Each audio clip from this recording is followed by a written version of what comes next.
આપણી સાથે અત્યારે તેજસ્વી જોડાયેલા છે। તેજસ્વી, ખાસ કરીને આજે હવે તમારી ક્યાં નજર પડી રહી છે ઓપ્શન રણનીતિ માટે ખાસ કરીને?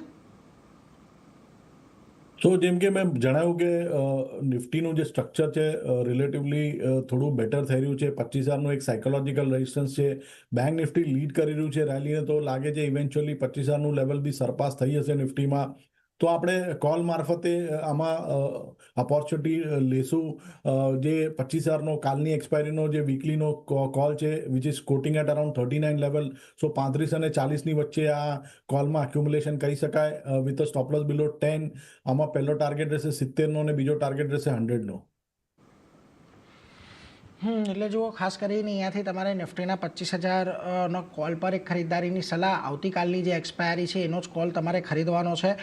35થી 40ની વચ્ચે અત્યારે ભાવ ચાલી રહ્યો છે, ત્યાં ખરીદદારી કરો। 10 રૂપિયાનો સ્ટોપ લોસ અને 70થી 100ના ટાર્ગેટ। એટલે જેમ શરૂઆતમાં પણ કહ્યું કે અહીંયાથી એક સ્ટ્રક્ચર પોઝિટિવ છે અને 25,000 પાર કરશે જેવું તેવું અહીંયાથી આપણને એક તેજી વધતી દેખાઈ શકે છે। એટલે એ જ રણનીતિ અહીંયા તમારે ખાસ કરીને અપનાવવાની છે, એટલે એના પર એક નજર ચોક્કસથી રાખતા રહેજો। પરંતુ આગળ વધીને